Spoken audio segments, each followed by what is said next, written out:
का काम यह युद्ध स्तर पर चल रहा है। देखिए आचार्य श्रीकांत शास्त्री की यह स्पेशल रिपोर्ट।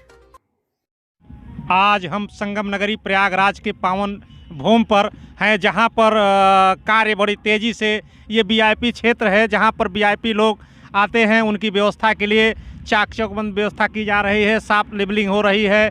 चारों तरफ सुरक्षा की व्यवस्था, सेना, वायुसेना, जल सेना, थल सेना सब अपने आप में सुरक्षा की दृष्टि से जुटे हुए हैं। कार्य बड़ी तेज़ी से चल रहा है। संगम नगरी प्रयागराज को शुद्ध एवं स्वच्छ एवं सुव्यवस्थित रखने के लिए मेला प्रशासन कमर कसा हुआ है, बड़ी तेज़ी से कार्य में लगा हुआ है। संगम नगरी प्रयागराज के इस पावन भूमि पर समस्त व्यवस्था तीर्थराज प्रयाग में आने वाले तीर्थयात्रियों के लिए और व्यापारियों, सारे संत समाज के लिए ये व्यवस्था दिव्य रूप से, भव्य रूप से मेला प्रशासन की ओर से किया जा रहा है। मेला प्रशासन अपनी ओर से जी जान लगा करके, इस बार गंगा मैया थोड़ी देर से वापसी हुई हैं, बाढ़ की वजह से कार्य धीमी गति से रहा, लेकिन इस समय वर्तमान में युद्ध स्तर पर कार्य चल रहा है और इस क्षेत्र में वीवीआईपी लोग आते हैं। यहाँ के कार्य को भी बड़ी तेज़ी से लेबलिंग और ट्रैक्टर के माध्यम से कार्य किए जा रहे हैं। तंबुओं का शहर, विश्व का सबसे बड़ा शहर एक समय माघ महीने में रहता है। इस संगम नगरी प्रयागराज के पावन भूमि पर तीर्थराज प्रयाग में आने वाले समस्त तीर्थयात्रियों के लिए सब दिव्य और भव्य व्यवस्था की जा रही है। संगम नगरी प्रयागराज के लोगों के लिए एक अद्भुत नज़ारा देने के लिए, अद्भुत व्यवस्था देने के लिए तीर्थराज प्रयाग में जिला प्रशासन, मेला प्रशासन लग करके कार्य कर रहा है, जिसके लिए हम लोग तीर्थयात्री सारे व्यवस्था में जुटे हुए हैं। इस व्यवस्था को मेला प्रशासन, मेला प्राधिकरण युद्ध स्तर में कार्य कर रहा है, जिससे मेला में आए हुए किसी भी तीर्थयात्रियों को किसी भी प्रकार का कोई असुविधा न हो। इसलिए मेला प्रशासन एकदम चुस्त दुरुस्त और तीनों सेना, वायुसेना, थल सेना, जल सेना, सिविल पुलिस अपने कार्य में युद्ध स्तर पर लगी हुई है। इलाहाबाद प्रयागराज, संगम नगरी प्रयागराज से आचार्य श्रीकांत शास्त्री। विश्व प्रसिद्ध माघ मेले के लिए लोगों को लाने और उन्हें विहंगम दृश्य दिखाने के लिए अभी से सरकार तैयारियां कर रही है। तमिल संगमम के तहत जो भी श्रद्धालु वाराणसी के लिए आ रहे हैं, उन्हें विशेष रूप से संगम के विहंगम नज़ारे को दिखाया जा रहा है।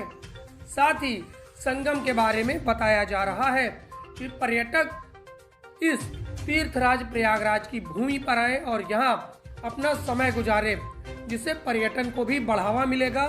साथ ही संगम के बारे में लोगों को जानकारी मिलेगी। कल्प वृक्ष हो, हनुमान मंदिर हो, वट वृक्ष हो, अक्षय वट हो या इसके साथ 12 माधव, सभी को एक दूसरे से जोड़ने की तैयारियां अंतिम रूप में है।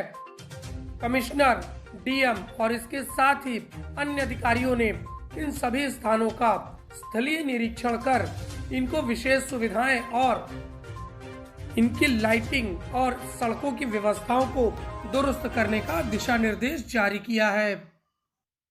आज हम संगम नगरी प्रयागराज के संगम के किनारे, संगम की पुलिस चौकी, संगम में बनी पुलिस चौकी, जिसके बाद देश विदेश से आए सैलानी, इस समय साइबेरियन पक्षी के रूप में विदेशी सैलानियाँ इस संगम नगरी में विहंगम नज़ारा बनी हुई हैं और इसके बारे में पूरे देश दुनिया से एक नए संदेश के रूप में जाता है कि यहाँ पहले संगम मेला लगने के पूर्व साइबेरियन पक्षी विदेशी मेहमानों की तरह आकर के संगम नगरी में अपना जमावड़ा, अपना एक आशियाना बसाती हैं। जैसे ही मेला समाप्त होता है, संगम मेला समाप्त होता है, उसी के बाद तुरंत तत्काल ये साइबेरियन पक्षी फिर अपने अपने देश की ओर वापस हो जाती हैं और इसी बीच में संगम के स्नान के पूर्व ही तमिल संगम के रूप में तमिल से आए तमाम दर्शनार्थी तीर्थयात्री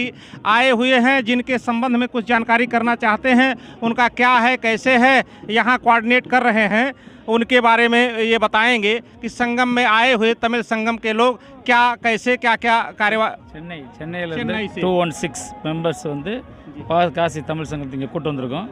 அது வந்து எல்லா all professor and teachers batches जी जी